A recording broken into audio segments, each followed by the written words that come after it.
नमस्कार मित्रांनो, मी संदीप. स्वागत आहे तुमचं पुन्हा एक नवीन पाठामध्ये. चला तर बघूया आजचा पाठ. तर मित्रांनो, आज आपण बालभारती मराठी पुस्तकातील इयत्ता तिसरीतील माझे बालपण हा पाठ बघणार आहोत. लेखक आहेत डॉक्टर बाबासाहेब आंबेडकर. चला तर मित्रांनो, पाठाला सुरुवात करूया. आमचे आडनाव आंबेडकर नव्हते. आमचे खरे आडनाव होते आंबावडेकर. आंबावडे या नावाचे दापोलीजवळ एक लहानसे खेडे आहे. त्यामुळे आम्हाला आंबावडेकर याच नावाने लोक ओळखत असत. या आंबावडेकर आडनावाचे आंबेडकर हे नाव कसे झाले त्याचा इतिहास आहे. आम्हाला आंबेडकर नावाचे एक मास्तर होते. त्यांचे माझ्यावर फार प्रेम होते. मधल्या सुट्टीत मला भाकरी खाण्यासाठी शाळेपासून दूर घरी जावे लागे. या आंबेडकर मास्तरांना पसंत नव्हते. ते आपल्याबरोबर भाजी भाकरी आणत असत व रोज मधल्या सुट्टीत कधीही न चुकता आपल्या फराळापैकी भाजी भाकरी मला खायला देत. त्या प्रेमाच्या भाजी भाकरीची अवीट गोडी असे. त्या गोष्टीची आठवण झाली म्हणजे माझा गळा दाटून येतो.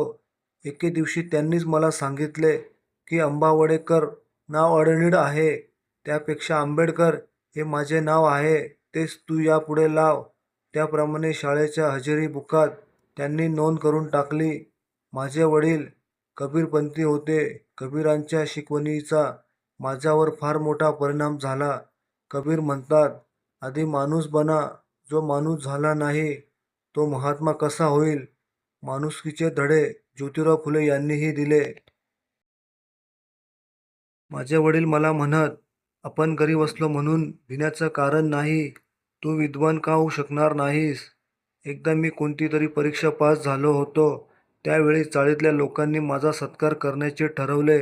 माझा सत्कार व्हावा अशी वडिलांची इच्छा नव्हती. माझे वडील म्हणायचे, नको सत्कार. सत्कार केला म्हणजे नेता झालो असे वाटते. तरी पण सत्कार झालाच. दादा केळुसकरांनी मला बुद्धाच्या चरित्राचे पुस्तक बक्षीस दिले. हे पुस्तक वाचल्यावर मला बुद्धांचे विचार आवडले. कबीर, ज्योतिराव फुले आणि बुद्ध असे माझे 3 गुरु आहेत. तशीच माझी 3 दैवत आहेत. माझे पहिले दैवत विद्या. विद्येशिवाय मानवाला कुणी विचारत नाही. विद्या ही सर्वांना अवगत झाली पाहिजे.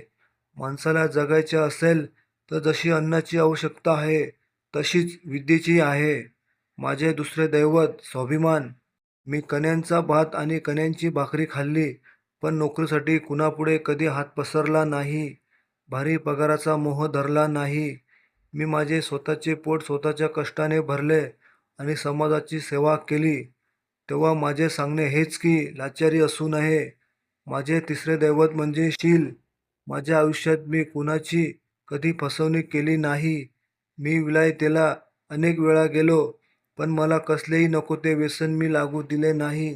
पुस्तके आणि कपडे यांचेच काय ते व्यसन लागले. चांगली वागणूक जोपासण्याचा मी सतत प्रयत्न केला. तर मित्रांनो, आजचा पाठ आपले बालपण कसा वाटला आम्हाला कमेंटमध्ये नक्की सांगा.